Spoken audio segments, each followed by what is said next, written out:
സുന്നത്തി വൽ ജമാഅത്തിന്റെ പ്രാസ്ഥാനിക രംഗത്ത്, ആശയ രംഗത്ത് വളരെ വലിയ വിപ്ലവം സൃഷ്ടിച്ചതാണ് നമുക്കറിയാം കൊട്ടപ്പുറം സംവാദം. ഞാനതിന്റെ വിശദാംശത്തിലേക്ക് കടക്കുന്നില്ല.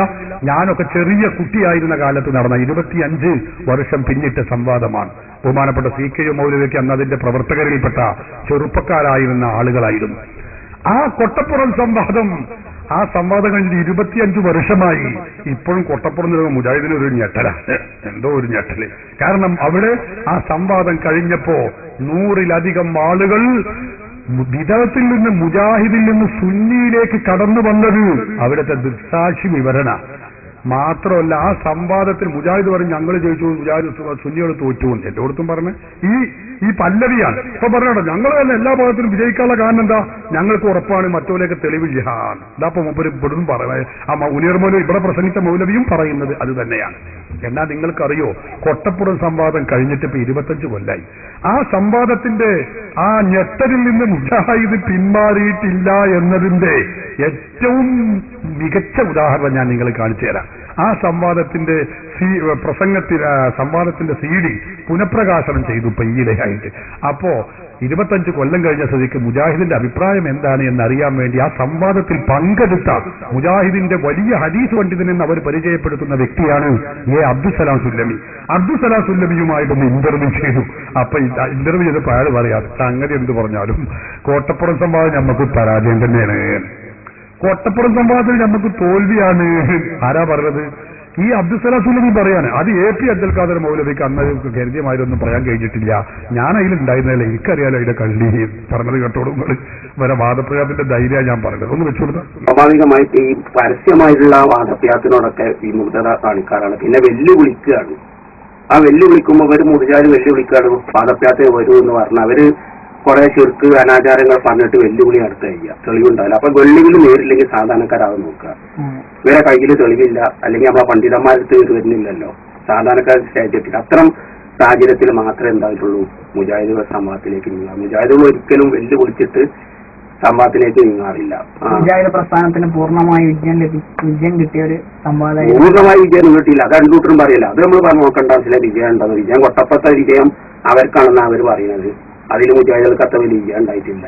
ആ സംവാദത്തില് മുജാഹിദ് പ്രസ്ഥാനത്തിന്റെ ആശയങ്ങൾ പ്രതിഫലിപ്പിക്കുന്നതിൽ അല്ലെങ്കിൽ അത് സമർത്ഥമായി അവിടെ അവതരിപ്പിക്കുന്നതിൽ മുജാഹിദ് പണ്ഡിതനായ AP അബ്ദുൽ ഖാദർ മൗലവിക്ക് ചില പാളിച്ചകൾ സംഭവിച്ചിട്ടുണ്ട്. വ്യക്തി വൈഭവം ഉണ്ടാക്കാൻ നോക്കാറുണ്ട്. നല്ല പാണ്ഡിത്യല്ല ആളുകളെ അവിടെ തടഞ്ഞിട്ട് എന്താണ് ഇന്നോന് സ്റ്റേജിൽ കയറണം എന്നുള്ള ഇത് കൊട്ടപ്പുറത്തന്നെ ഉണ്ടായില്ല. ഞങ്ങൾക്ക് അതിന്റെ എല്ലാം അറിയാം. കൊട്ടപ്പുറം സംഭവം പറഞ്ഞല്ലേ കുറച്ച് പരാജയം സംഭവിച്ചിട്ടുണ്ട്. സുന്നി വിഭാഗത്തിന് നേതൃത്വം കൊടുത്തിരിക്കുന്ന കാന്തപുരം AP അബൂബക്കർ മുസ്ലിയാർ അവിടെ പുറത്തൊക്കെ തളങ്ങിയിട്ടുണ്ട്. യാഥാർത്ഥ്യമാണ്. നമ്മൾ മറച്ചെത്തിക്കേണ്ട കാര്യമല്ല. ഞങ്ങൾ എല്ലാ പരിപൂർണമായ സംഭവത്തിൽ പങ്കെടുത്ത ആളാണ്. സംവാദം ഞാൻ സ്റ്റേജിൽ ഇതൊക്കെ ഞാൻ കുറിപ്പൊക്കെ ഉണ്ടാക്കിയതായിരുന്നു. അവതരിപ്പിക്കാനുള്ള വിഷയങ്ങൾ ഞാനും മറ്റേ അലിസ്കുമാരുമായിരുന്നു. അതിനുള്ള എല്ലാ വിഷയങ്ങളൊക്കെ ഞങ്ങൾ സജ്ജമാക്കിയിരുന്നു. ഞങ്ങളൊന്ന് സംസാരിച്ചിട്ടില്ലെങ്കിലും പക്ഷെ ഞങ്ങൾ വേപ്പിന്റെ ഇതിന് സ്ഥാനത്ത് ഇയാളെ കയറ്റിന്നുള്ളൂ ചെറിയ മുണ്ടത്തെ. അതെന്താണ് കാരണം? കാരണമൊന്നുമില്ല.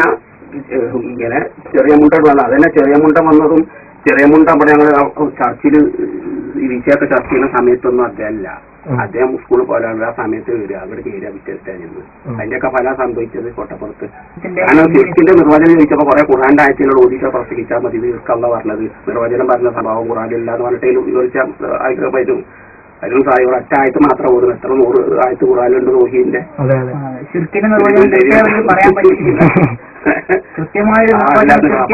നിർവചനം ചോദിക്കുമ്പോൾ തന്നെ വിശദീകരിച്ചാൽ മതി. നിർവചനം പറയുന്ന സ്വഭാവം ഖുർആനില്ല, ഹദീസിലില്ല. വിശദീകരിക്കാനായിട്ട് ഖുർആനിലുള്ള ആയത്തുകൾ ഓതിയാ പോലെ പണ്ഡിതോചിതായിട്ടുണ്ട്. എന്നാലും പണ്ഡിതോചിതായിട്ടും ഇതായിട്ടില്ല, അമർത്തിക്കാൻ സാധിച്ചിട്ടില്ല. പണ്ഡിതോചിത ഇപ്പൊ തെളിവ് നല്ല പറയുകയാണെങ്കിൽ സാധാരണ പാചാലതല്ലെങ്കിലും എന്ത് ചെയ്യും നിഷ്പക്ഷ ആളുകൾക്ക് മനസ്സിലാവും. അപ്പൊ അദ്ദേഹത്തിന് പണ്ടുള്ള ആഴ്ചകൾ തന്നെ കുറെ മനപ്പാടില്ലാത്ത മതിലുള്ളൊരു ഇതാണ്. ഒരൊറ്റ ആഴ്ച കുലിതുല്ലീനതാണ് പിന്നെ അതിനെ തന്നെ കടന്നിട്ട് കളിക്കുകയാണ്. പിന്നെ ഞാൻ പറഞ്ഞില്ലേ, ഇതില് നമ്മൾ ഇങ്ങനത്തെ വിഷയത്തിൽ നമ്മൾ തമ്മിൽ വ്യക്തിവൈരാഗ്യം കാണിക്കാൻ പാടില്ല. ഞാനും അലിക്കന്മാരും കൂടുതൽ ബാധിച്ച ഈ തങ്ങളെ കേട്ടണമെന്നാണ്. അത് ചിലർക്ക് ഞാൻ ആളെ പറയുന്ന ആ വ്യക്തിക്ക് ഇയാളോടുള്ള വൈരാഗ്യം ആളെ കേട്ടാതിരിക്കുന്നതാണ്. പിന്നെ ചെറിയ മുണ്ടാണെങ്കിൽ ഈ രംഗത്തൊക്കെ പ്രകോപിച്ചിട്ടില്ല. അദ്ദേഹം ഈ ഞങ്ങൾ കുളിക്കലിരുന്നിട്ട് ചർച്ച ചെയ്യുന്ന സമയത്തൊന്നും അദ്ദേഹം ഒരു നിമിഷ നേരം വരെ ഇതിലില്ല. അദ്ദേഹം ക്ലാസ് ഇങ്ങോട്ട് വരുന്ന സമയത്ത് അത് കിറ്റ വളർത്തുക അത് വാദിച്ചിട്ട് അങ്ങനെ കണ്ടാൽ മതിയോ? കിതാബുകൾ എടുത്തു വെച്ചാൽ എന്തിനെടുത്ത് വെച്ചതെന്ന് അറിയില്ല. അതാണ് ഇതിന് ചെറിയ എടുത്ത് കണ്ട് വായിച്ചിട്ട് എന്താണ് മരാണ് മറ്റേതാണ് കല്ലാണെന്നൊക്കെ പറഞ്ഞിട്ട് വഷളാക്കിയത്. അത് നമ്മൾ വാദിച്ചത് എന്തിനായിട്ടുണ്ടോ? അത് ഇതിന് ചെറിയ അവിടെ വെച്ചിരുന്നത് ദുആന് അവിടെ ഇസ്തിഹാസ എന്നുള്ള അർത്ഥമല്ല എന്ന് പറയുകയാണെങ്കിൽ ആ സന്ദർഭത്തിൽ മാത്രം എന്താണ് വായിക്കാൻ വേണ്ടി എടുത്തു വെച്ചതാണ്. പക്ഷെ ഇതുമായിട്ട് ബന്ധമില്ലാത്ത ആൾക്ക് എന്തെങ്കിലും എടുത്തു വെച്ചതെന്ന് തന്നെ അറിയില്ലല്ലോ. അങ്ങനെ കുറെ ന്യൂനതണ്ട് നമ്മൾ സ്റ്റഡി ചെയ്തിട്ടില്ലെന്ന് ശത്രുവിനെ നമ്മൾ മറ്റേ നിസ്സാരാക്കി. നാഗപ്പേരിൽ അവിടെ ഉണ്ടായിരുന്ന തൊഴിലില്ല തൊട്ടപ്പുറത്ത് മാത്രം. അതിന് എന്റെ അഭിപ്രായം എന്റെ പിതാവിന്റെ മരണത്തിന് ശേഷം നാളെ നാളെ വായിച്ചത്. എന്റെ പിതാവാണ് കാര്യമായിട്ട് ഇവർക്ക് ധൈര്യവും ഒക്കെ ഉണ്ടാക്കാറുള്ളത്.